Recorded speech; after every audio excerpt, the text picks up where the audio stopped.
वंदे मातरम हा केवळ एक शब्द नाही, तर भारताच्या स्वातंत्र्य लढ्याचा आत्मा आहे. या एका घोषणेत असंख्य स्वप्न गुंफलेली आहेत, असंख्य बलिदानांची स्मृती आहे आणि अन्यायाविरुद्ध उभी राहिलेली अढळ ज्वाला आहे. या भावनेला शब्दरूप देणारे आणि या मंत्राला भारतीय जनमानसाच्या अंतःकरणात रुजवणारे महान व्यक्तिमत्व म्हणजे बंकिमचंद्र चट्टोपाध्याय.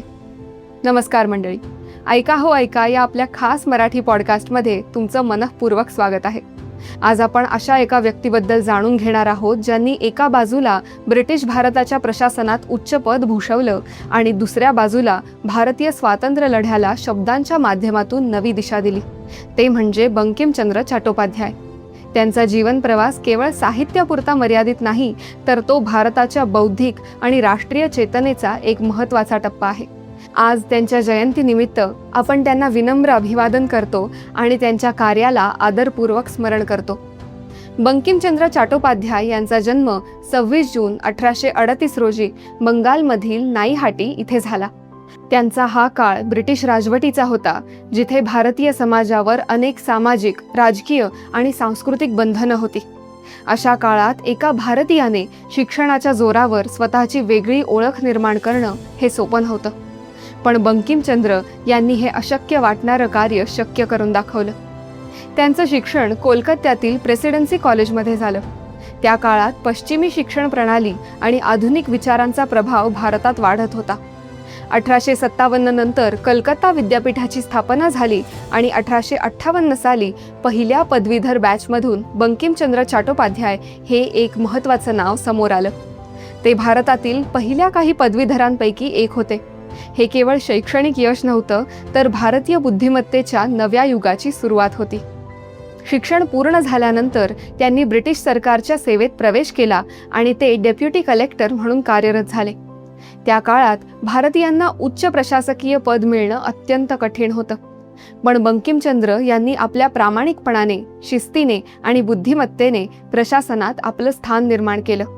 सरकारी अधिकारी म्हणून काम करत असताना त्यांनी समाजातील समस्या अगदी जवळून पाहिल्या आणि हाच अनुभव त्यांच्या साहित्याचा पाया बनला. बंकिमचंद्र हे केवळ अधिकारी नव्हते, तर आधुनिक भारतीय साहित्याचे एक महान शिल्पकार होते. त्यांनी बंगाली भाषेत कादंबरी लेखनाला एक नवा दर्जा दिला. त्यांच्या कादंबऱ्यांमध्ये समाज, संस्कृती, इतिहास आणि मानवी भावना यांचा सुंदर संगम दिसतो. दुर्गेश नंदिनी, कपालकुंडला, मृणालिनी आणि आनंदमठ यांसारख्या त्यांच्या कादंबऱ्या आजही भारतीय साहित्याचा अभिमान मानल्या जातात. त्यांच्या साहित्याने वाचकांचे फक्त मनोरंजन केले नाही, तर त्यांना विचार करायला भाग पाडले. त्यांच्या साहित्यामध्ये सर्वात महत्त्वाचा टप्पा म्हणजे आनंदमठ. याच कादंबरीतून जगप्रसिद्ध वंदे मातरम हे गीत जन्माला आलं. या गीताने भारतीय स्वातंत्र्य लढ्याला एक नवीन दिशा दिली. हे शब्द केवळ काव्य नव्हतं, तर ते एक घोषवाक्य बनलं. स्वातंत्र्य सैनिकांच्या ओठांवर वंदे मातरम येऊ लागलं आणि भारतभर देशभक्तीची लाट उसळली. ब्रिटिश सत्तेला हादरवून टाकणारा हा शब्द बंकिमचंद्र यांच्या लेखणीतून जन्माला आला होता. त्यांनी भारतीय समाजाला स्वतःच्या संस्कृतीकडे अभिमानाने पाहायला शिकवलं.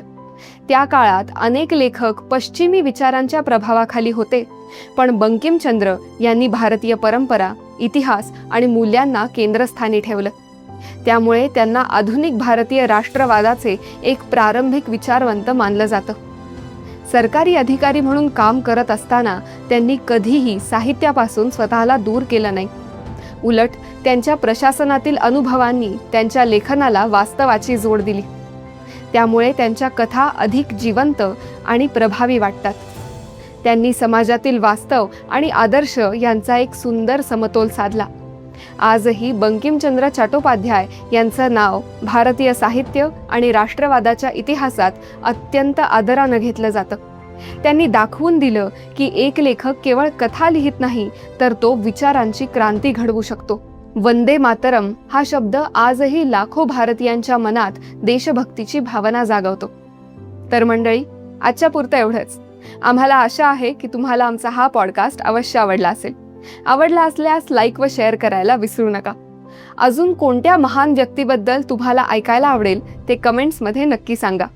ऐका हो ऐका मराठी पॉडकास्टच्या पुढील अपडेट जाणून घेण्यासाठी आमच्या चॅनलला सबस्क्राईब करा व बेल आयकॉन प्रेस करायला विसरू नका. धन्यवाद.